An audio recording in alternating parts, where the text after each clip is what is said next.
Jabardasth offer ఎలా వచ్చింది? ఇదే ప్రపంచానికి మళ్ళీ పాపులారిటీ తీసుకొచ్చింది రచ్చరవి గారు. VADINA వదినా BAVA బావా what are you talking, give him a big round of applause.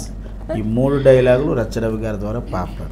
Very recent. అవి రవి గారే రాశారా, మీరేమైనా ఐడియా ఇచ్చారా? కాదు, అంతా రవి గారు. అంటే రచ్చరవిలో ఉన్న గొప్పతనం ఏంటంటే ఇంటరాక్ట్ అవుతుంటాడు, యాంకర్తో ఇంటరాక్ట్ అవుతుంటాడు, బాబు గారితో ఇంటరాక్ట్ అవుతుంటాడు, మేడం గారితో ఇంటరాక్ట్ అవుతుంటాడు.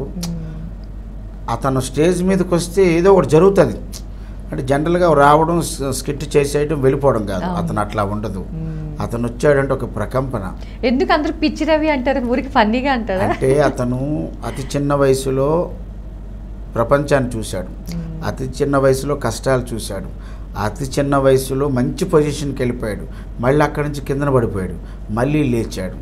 అప్పుడు ఏంటంటే జీవితం అంటే ఏమో అర్థం అవుతుంది. అప్పుడు వేదాంతం చెప్తుంటాం, మన కొన్ని విషయాలు వేదాంతం కూడా వల్లిస్తుంటే ఏంటండి చిన్న వయసులో ఏంటి అబ్బాయికి అంటాం కదా. అందుకోసం అలా ఎక్కువ మాట్లాడతాడని మేధావులనే పిచ్చి మేధావులు అంటారు. ఇక రచ్చరవిని అనడంలో ఏముంది. అందుకే పిచ్చి రవి అన్నా సరే పట్టించుకోవడం.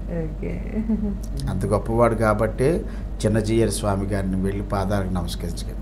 పెద్ద వాళ్ళు ఎందుకంటే అతను ఒక municipal corporation employee. After that radio jockey దుబాయ్లో అన్ని చేసి వచ్చాడు.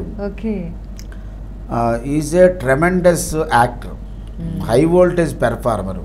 చమక్ చంద్ర గారికి ఈరోజు ఎంత పేరు వచ్చిందో ఆయన టీంలో చేసిన రచ్చరవి గారికి అంత పేరు వచ్చింది. I never forget. ఇంకా